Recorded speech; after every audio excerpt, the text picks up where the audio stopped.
Hi and welcome back to Kingsclear. So we're doing really well with the progression of the cutting at the Basingstoke end of the layout, and as you can see, got a couple of signals now working, and this is just a very short clip to go through how we put these signals in. These are the Dapol signals.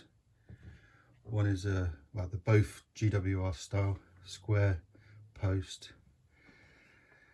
This one is just a straight bracket, and this is obviously a distance signal there. The reason for the signals obviously are to control movement of trains around the railway. More decorative than actually realistic, as you can understand. It is a model railway, but it's always good to show a little bit of realism of obviously the infrastructure which supports the track and the trains. So the distance one, as you can see there on the downline, in cooperation with the home signal on the end of the platform, work together to a certain extent. This one here, there's a bracket signal, and in effect is for the turnout route into the yard only.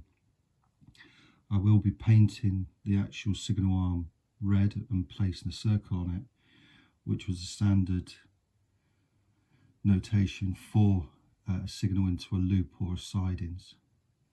The main route is not affected by this signal at all, so it's only for vehicles passing over the junction and into the yard.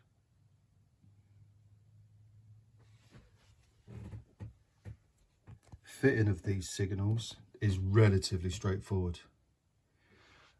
Little bit of woodwork skills, just a brief understanding of electrics, and you'll be fine. And what I'll do, I'll just quickly go through the process to do this. As I've said before in other videos, they are a little bit noisy. As I say, this is the that's the distance going. However, because this one's on the servo control, I should say, it's actually a lot quieter. And I don't know if you notice that really nice bounce there. Maybe a little bit fast, but really good bounce.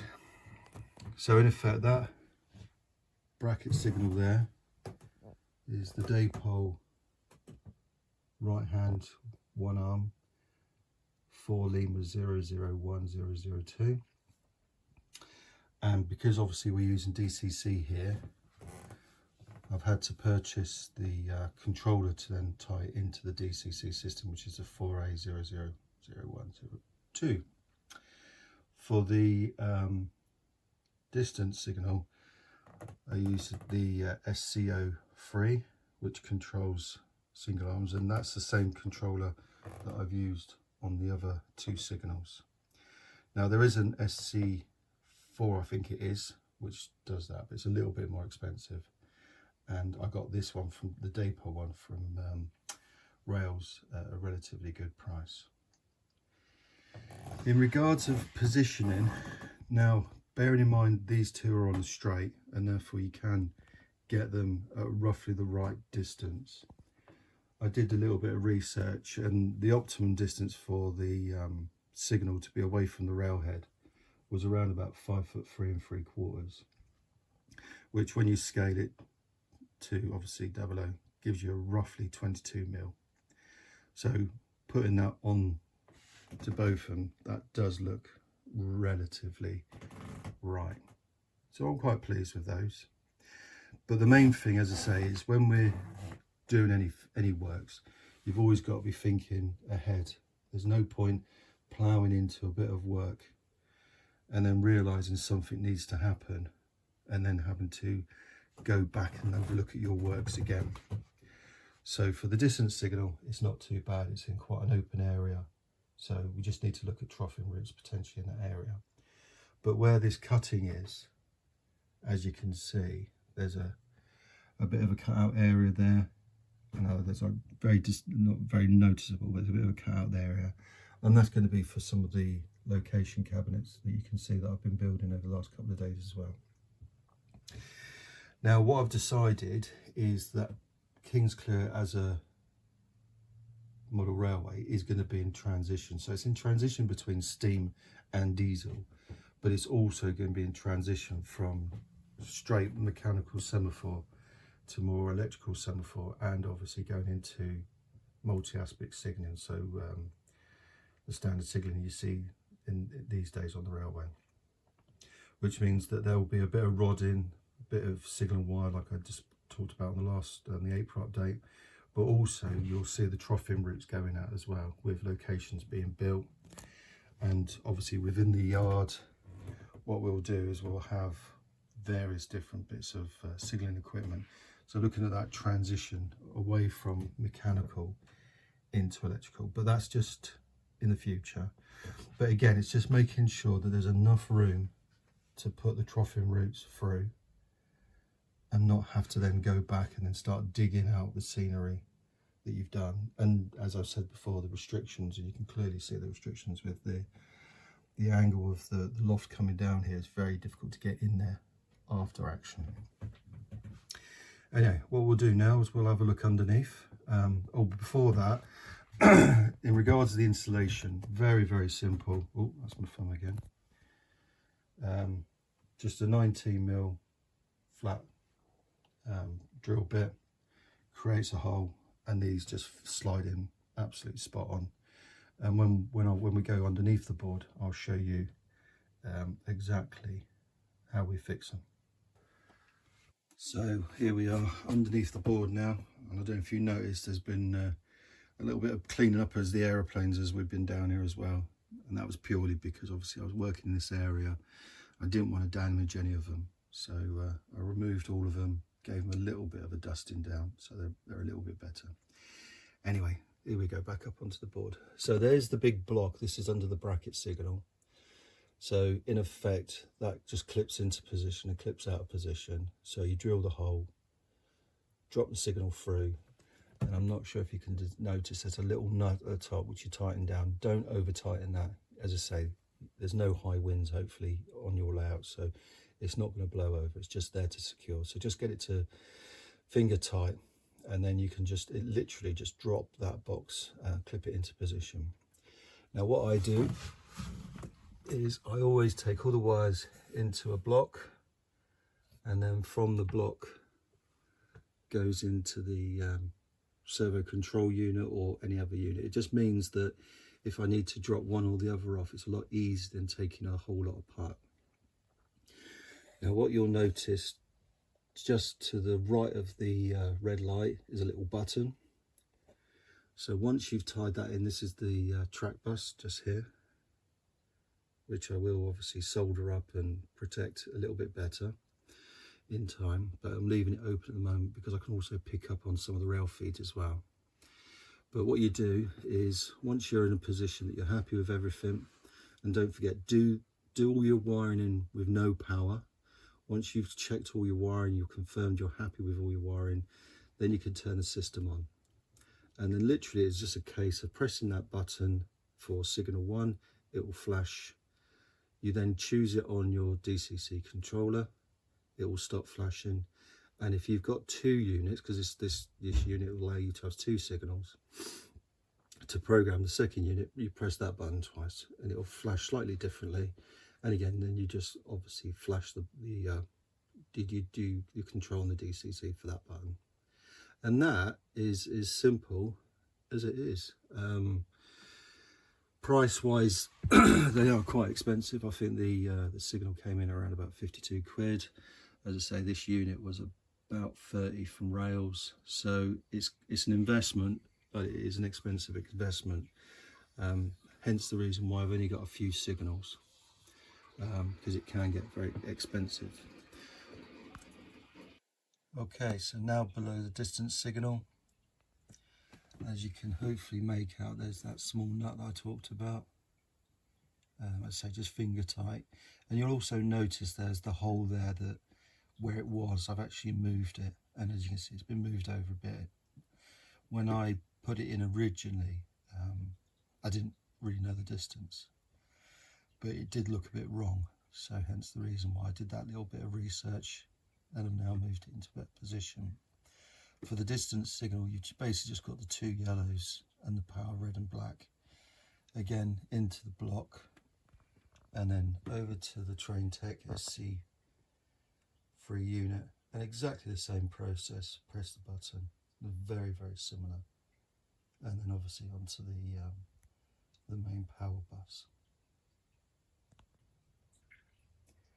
So as I said, in regards of the programming of it, once that light is flashing, you just pick on the icon, which is just dropping onto that signal there, and then in effect you're good to go.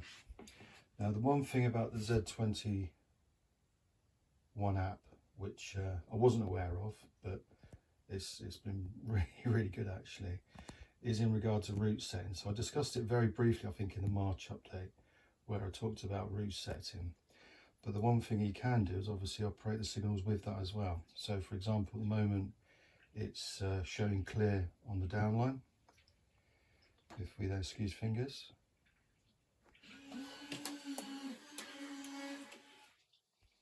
there it's come into the yard. So the points have gone over, but as you can also see, the signal has responded as well. And it's just a very quick case of adding it to the Z21 app. No mucking around, very simple. And then again, if we then go back to on the main,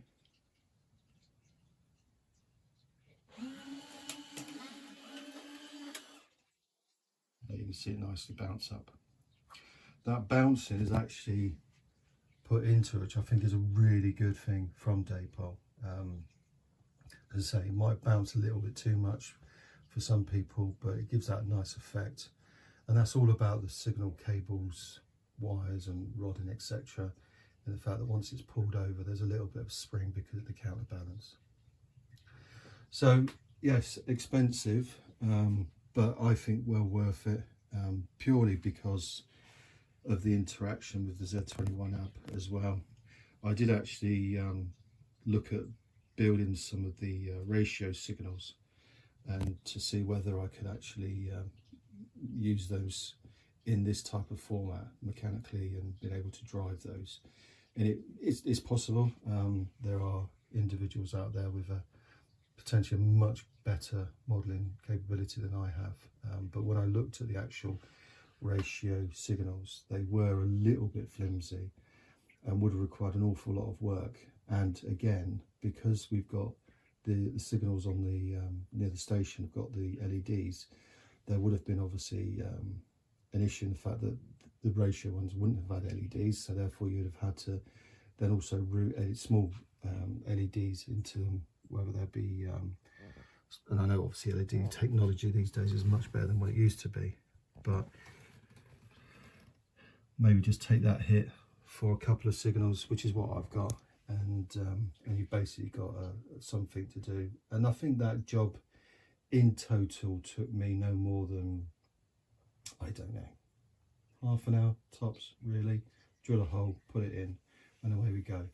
Now obviously, as you can understand, this is a railway under construction, so it's a lot easier for me to determine the position of it and drill holes and not worry about existing scenery. But I know that there's been some other entries on YouTube of people that have put signals in situ, and again, it's not that difficult. You just really need to be able just to make sure you can drill the hole, clean up after you, and then place it in. So anyway, hopefully that's giving you a little bit of advice.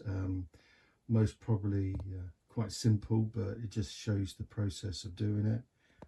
The other thing I just want to show you, these the wheel kits, or wheels kits I should say, location cabinets. So the S&T train is getting built up now of all the materials that need to go out, and again, they won't be going out until obviously all the scenery is done and the positions are correct. And as I said, one of the things that I am looking at doing is obviously depicting that transition from mechanical semaphore signalling to the colour light signalling.